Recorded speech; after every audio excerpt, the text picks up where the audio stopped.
Nice brick rancher in Seymour on 0.79 acre. This cozy brick home is ready for a new family.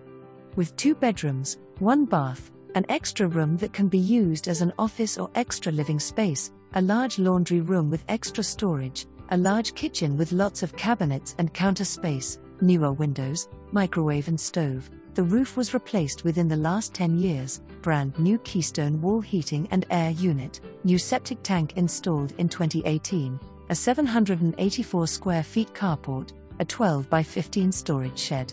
You will love the private yard with empty lots on the side and in the back. Close to the Great Smoky Mountains, local lakes, and area attractions. Public water is available at the road. Natural gas is available. Make sure to schedule your showing soon. Being sold as is, the seller will not make any repairs.